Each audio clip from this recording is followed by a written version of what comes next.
Tuhan, pedoman hidup keluargaku.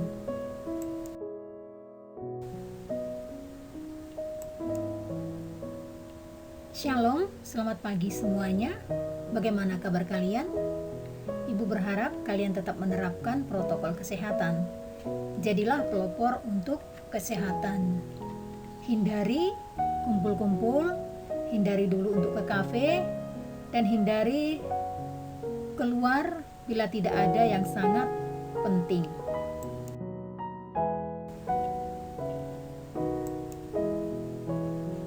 Baik anak-anak yang terkasih, sebelum kita lanjut untuk pelajaran ini, kita akan berdoa terlebih dahulu. Seperti yang kita tahu, bahwa doa adalah kekuatan kita. Di dalam doa kita memohonkan pertolongan Tuhan, hikmat daripada Tuhan, untuk kita bisa memahami materi yang akan kita pelajari. Baik, kita akan berdoa, Ibu yang akan memimpin. Bapa di dalam surga, kami bersyukur untuk kasih dan kebaikan-Mu dalam hidup kami. Kami mohon, tolonglah kami dalam proses pembelajaran hari ini, agar kami bisa mengerti dan melakukan kehendak-Mu dalam hidup kami. Amin.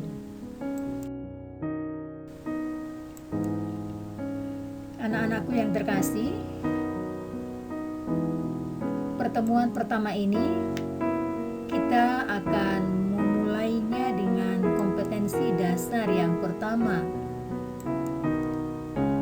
Untuk 1.1 atau ranah spiritual, mengakui peran Allah dalam kehidupan keluarga. Untuk 2.1 atau ranah sosial, mengembangkan perilaku tanggung jawab sebagai wujud pengakuan terhadap peran Allah dalam kehidupan keluarga. Sedangkan untuk 3.1 atau ranah pengetahuan, memahami peran Allah dalam kehidupan keluarga. Untuk 4.1 atau ranah keterampilan, bersaksi tentang peran Allah dalam keluarga.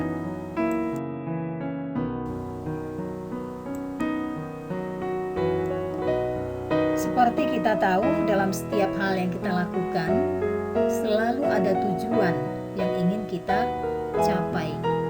Begitu juga dalam pembelajaran kali ini, ada tujuan yang Ibu harapkan dari pembelajaran ini yang akan kalian kuasai.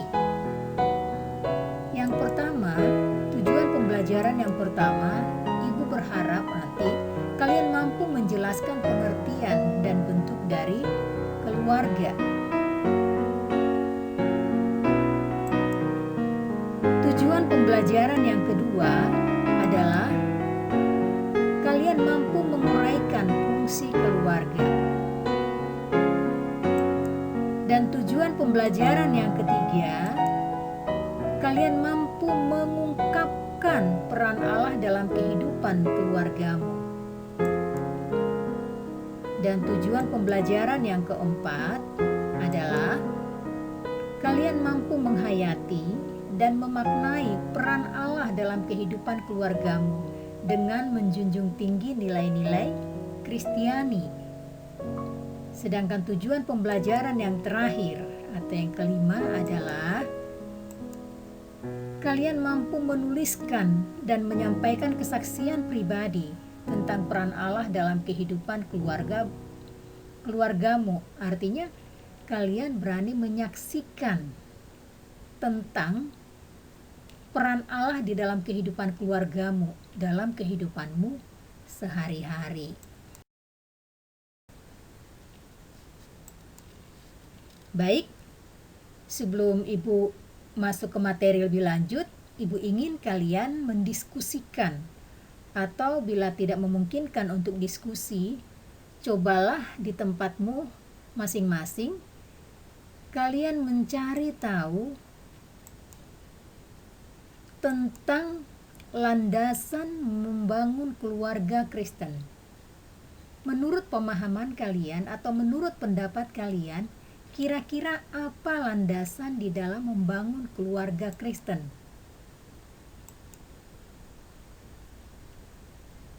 Oke. Baik. Sudah? Ibu percaya kalian sudah punya pendapat masing-masing landasan dalam membangun keluarga Kristen. Ini sangat penting karena setelah kalian dewasa, mungkin 3 atau 4 tahun ke depan atau bahkan mungkin 5 tahun ke depan, kalian sudah akan membangun keluarga sendiri. Nah, di sini kita perlu mempelajari apa landasan untuk nanti kalian membangun keluarga.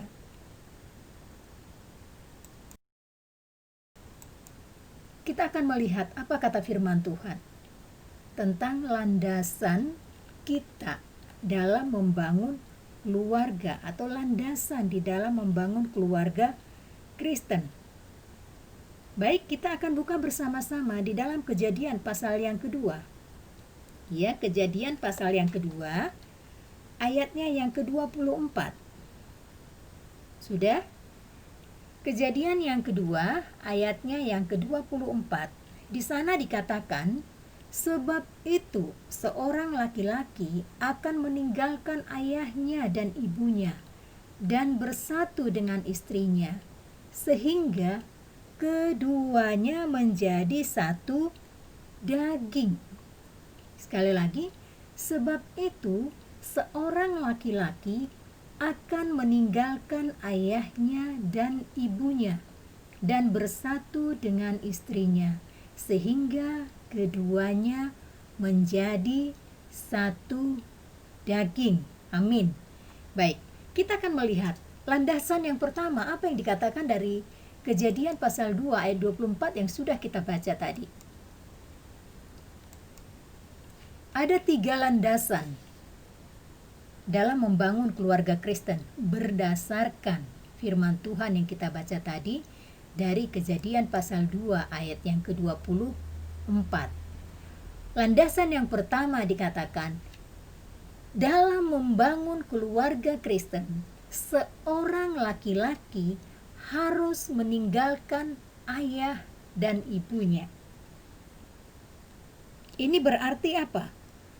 Seorang laki-laki yang ingin menikah, berarti dia sudah mengukur kemampuannya bahwa dia sanggup bertanggung jawab.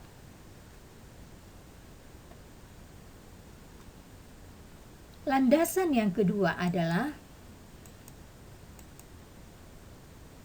setelah dikatakan tadi meninggalkan ayah dan ibunya, seorang laki-laki dikatakan bersatu dengan suami atau istrinya. Jadi masing-masing pihak, suami ataupun istri, tidak bergantung kepada orang tua. Ketika berani membangun rumah tangga, di sana mereka sudah harus berani memikul tanggung jawab untuk kehidupan rumah tangganya. Landasan yang kedua adalah bersatu sebagai suami istri.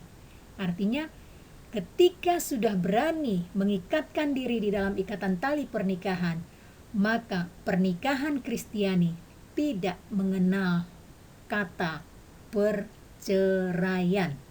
Oke, perhatikan baik-baik bahwa keluarga yang dibangun atau diberkati oleh Tuhan, di mana suami istri telah bersatu dan diberkati oleh Tuhan, tidak mengenal kata perceraian. Baik, untuk landasan yang ketiga adalah di mana dikatakan di sana keduanya menjadi satu daging, ya. Artinya menjadi satu daging, tidak ada orang ketiga, ya. Baik itu anak, orang tua atau apapun, tidak boleh mengganggu hubungan suami istri.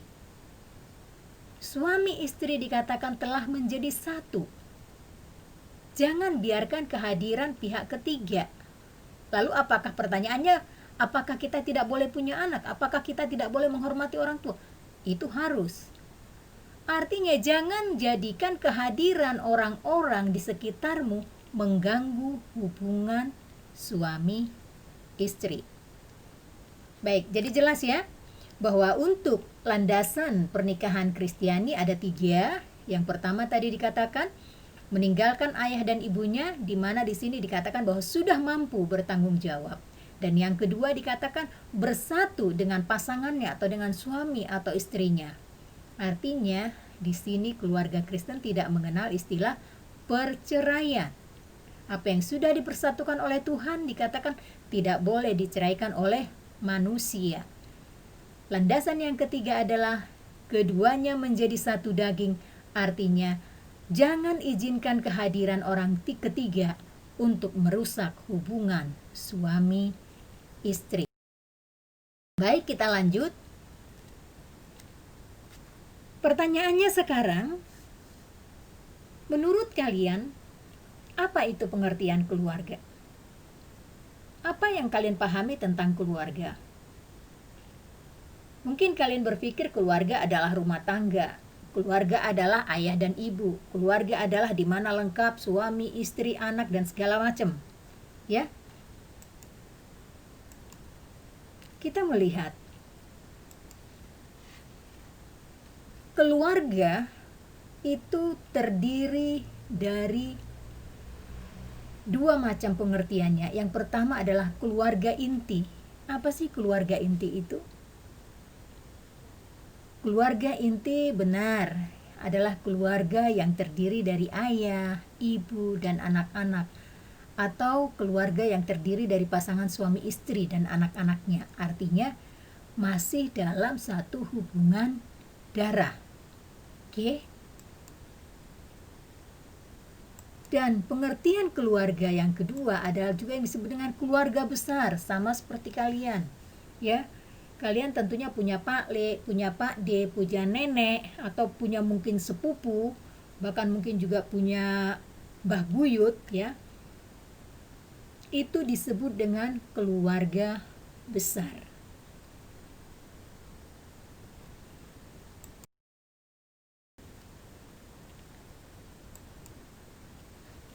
Nah, pertanyaannya sekarang juga adalah, apa yang menjadi fungsi keluarga? Menurut kalian, atau yang sudah kalian lihat selama ini, kita kan adalah anggota dari setiap keluarga kita masing-masing.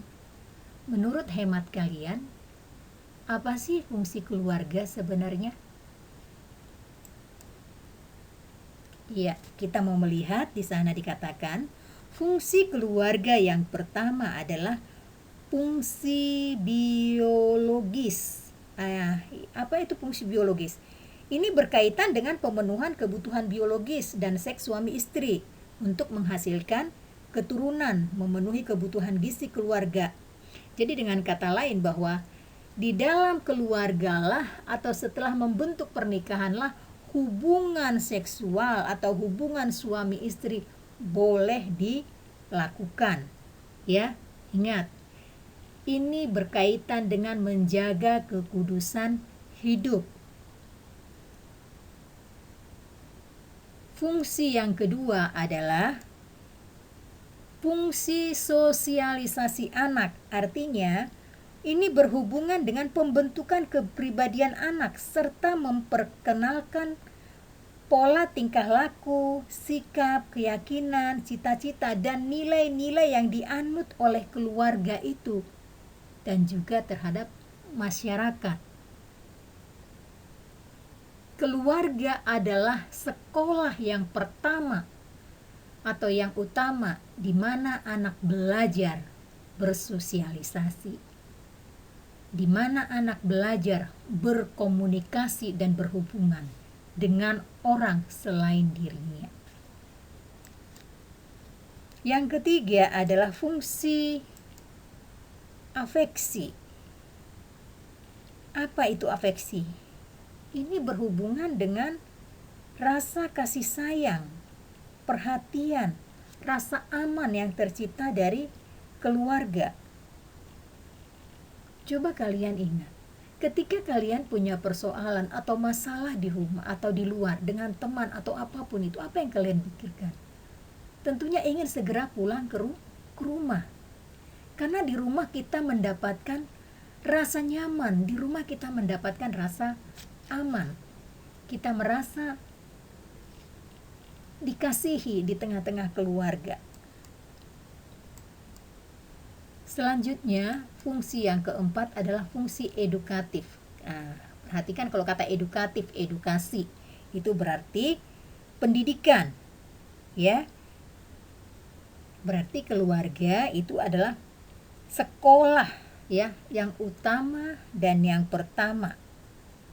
Jadi orang tua adalah guru yang pertama dan utama untuk mendidik dan mengajarkan anak-anak tentang pengetahuan dan keterampilan mengembangkan bakat dan kemampuan anak. Masih ingat ya, ketika kalian masih kecil, yang pertama sekali mengajari kalian cara berbicara siapa? Cara memanggil orang lain, memanggil itu, oh itu Pak D, itu Pak Le, itu Bude, itu adalah orang tua. Salah satu fungsi keluarga adalah hal ini, fungsi edukatif. Selanjutnya adalah fungsi protektif. Apa itu fungsi protektif? Kalau kata protektif berarti perlindungan, di mana keluarga menjadi tempat yang aman bagi anak untuk berlindung. Seperti yang Ibu katakan tadi di awal, ketika kita punya masalah atau ketika kita punya persoalan di rumah, kita ingin cepat pulang ke rumah karena di rumah kita mendapatkan rasa aman, rasa nyaman, penerimaan, dan juga pengertian dari keluarga. Dan selanjutnya adalah fungsi religius. Apa fungsi religius? Kata religi, ya, agama, ya, di mana keluargalah tempat yang pertama dan utama untuk mengajarkan kepada anak tentang Tuhan. Keluargalah tempat di mana anak pertama sekali diajak untuk berdoa. Selanjutnya adalah fungsi rekreatif. Fungsi rekreatif, ingat, rekreasi, ya, artinya mencari hiburan. Jadi di tengah-tengah keluarga, ya, ada suasana gembira, ada rasa senang, ada rasa bahagia. Dan yang selanjutnya adalah fungsi ekonomis. Fungsi ekonomis artinya di mana orang tua mencari penghasilan untuk memenuhi kebutuhan keluarga dan juga memanage atau mengatur bagaimana caranya menggunakan penghasilan yang sudah didapatkan agar dapat memenuhi kebutuhan keluarga.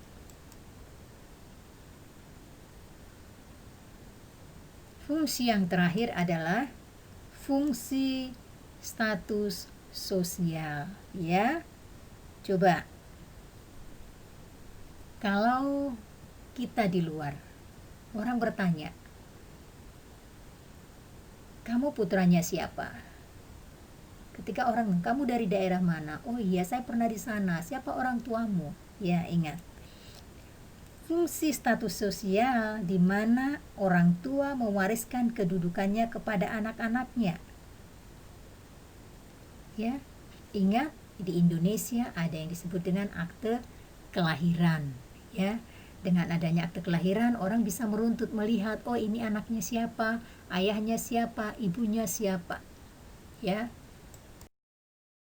Ada 9 fungsi keluarga. Sedangkan fungsi keluarga menurut iman Kristen, ya, fungsi keluarga menurut iman Kristen adalah ada berapa? Ayo. Ya, fungsi keluarga menurut iman Kristen itu ada 3.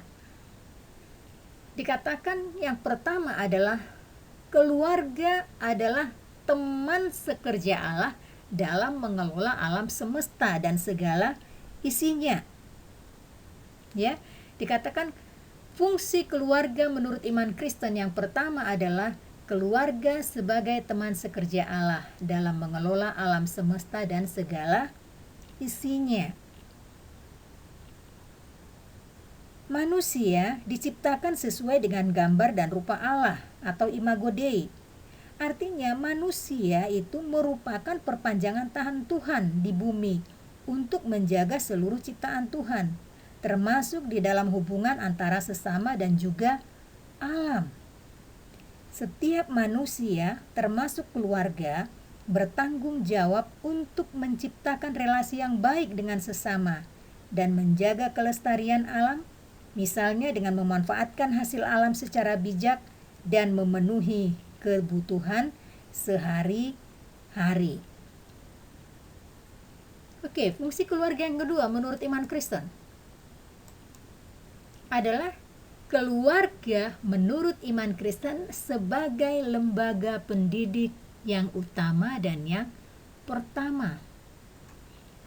Masih ingat firman Tuhan yang sudah pernah kalian hafalkan di dalam Ulangan pasal 6 ayat 4 sampai 9? Ya, di mana di sana ditekankan kepada orang tua untuk mendidik anaknya secara berulang-ulang. Di sana dikatakan baik pada saat engkau duduk, pada saat engkau berdiri, pada saat engkau berjalan, atau bahkan pada saat engkau berbaring, katanya.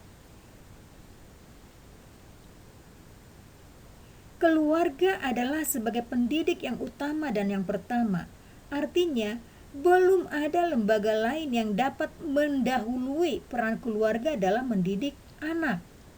Yang utama berarti belum ada lembaga lain yang mengungguli perannya dalam pendidikan. Keluarga menjadi lingkungan dasar penerapan dan pembentukan nilai-nilai kehidupan sesuai dengan ajaran Kristiani. Sebelum ketika kita masih anak-anak, ya, ketika kita belajar berjalan, sebelum kita bergaul keluar, orang tua membekali kita bagaimana cara berbicara di luar, bagaimana cara berteman, bagaimana cara bersikap, itu semua diajarkan oleh orang tua.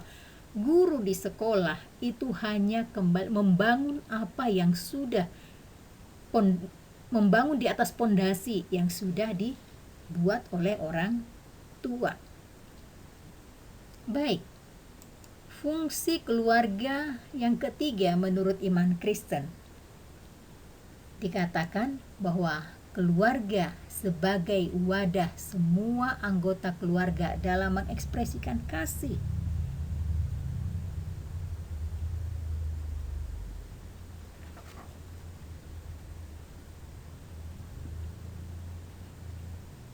Kesetiaan dan sikap saling menghormati, ya.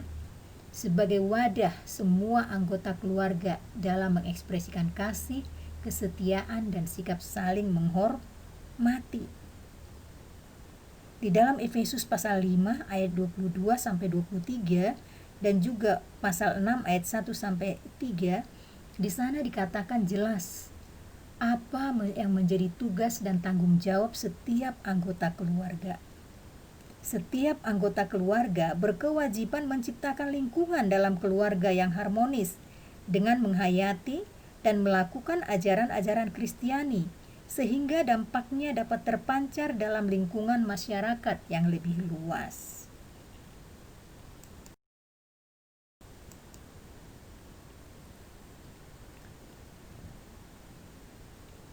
Kita tahu bahwa kita manusia, sehebat apapun kita tidak akan pernah mampu, ya, apalagi iman Kristen kita percaya mengatakan bahwa hidup kita ini hanyalah karena anugerah Allah.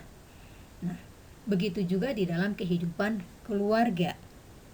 Sekarang kita mau melihat apa sih atau apa saja peran Allah di dalam kehidupan keluarga.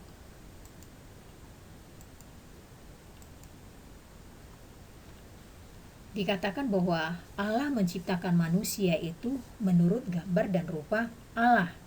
Masih ingat ya tentang penciptaan Adam dan Hawa? Di mana di sana Tuhan menciptakan manusia itu sepasang, yakni laki-laki dan perempuan. Kalian bisa baca lagi di dalam Kejadian pasal 2 ayat 21 sampai 25. Tuhan adalah pribadi yang membentuk keluarga. Manusia diciptakan berbeda, tetapi satu kesatuan.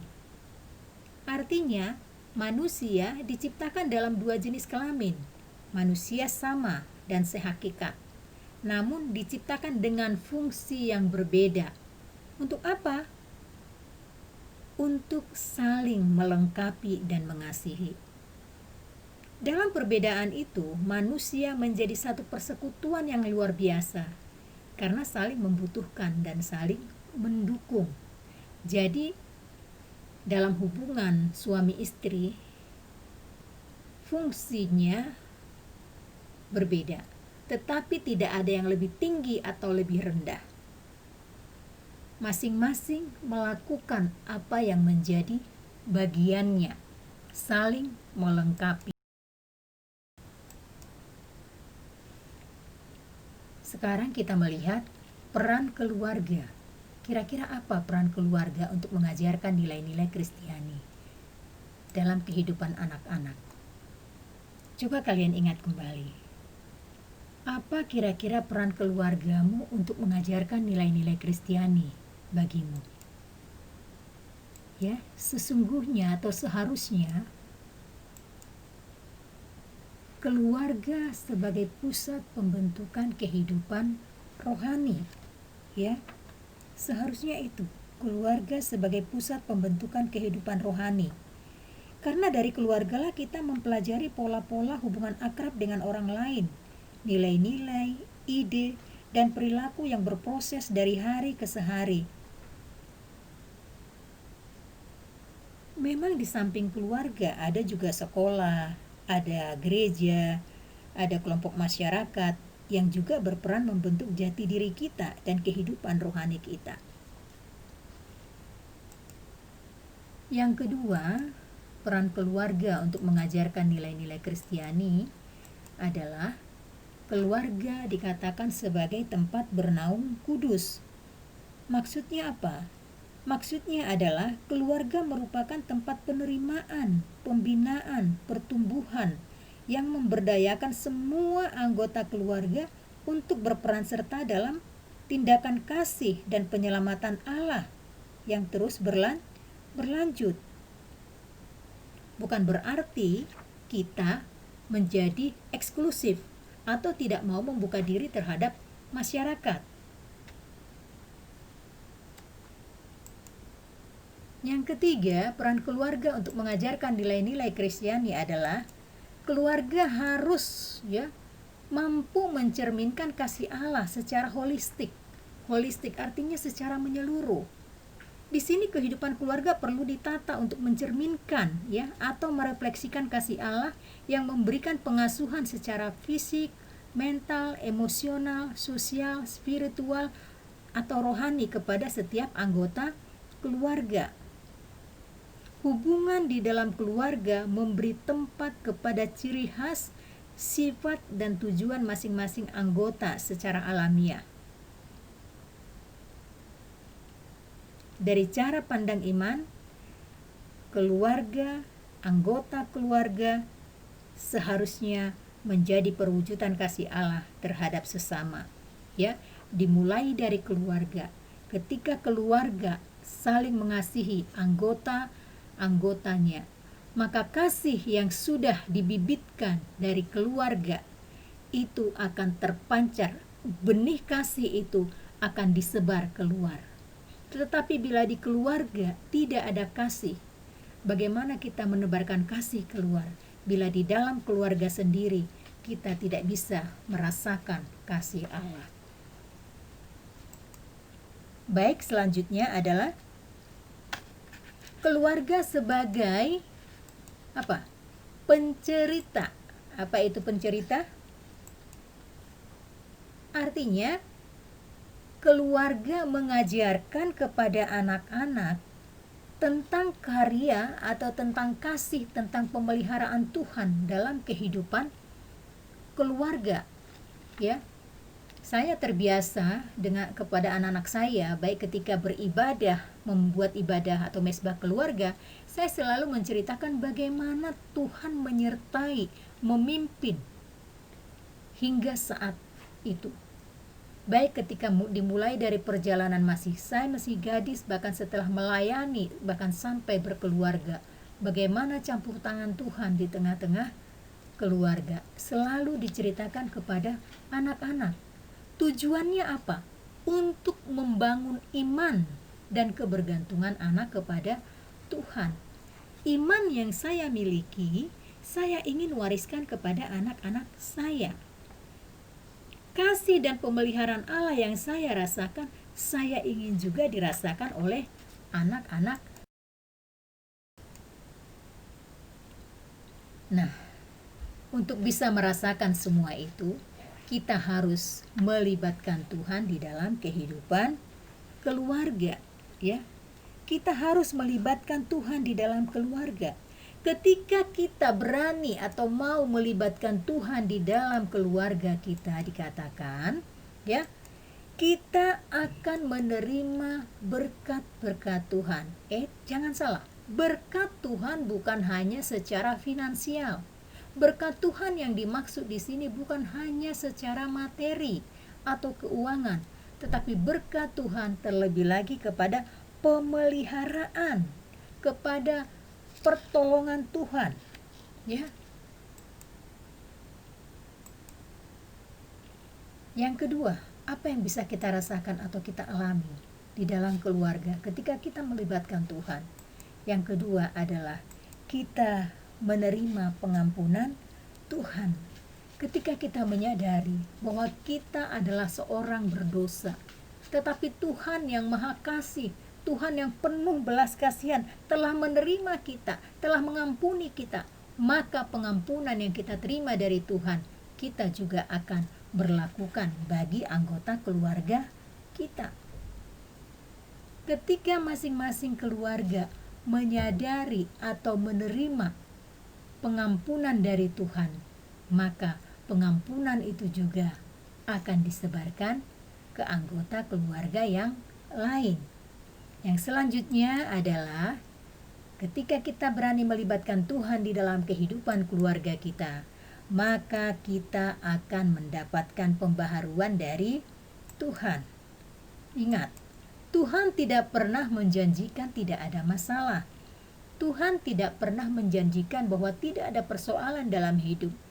Tuhan tidak pernah menjanjikan bahwa keluarga Kristen itu aman-aman saja, tidak.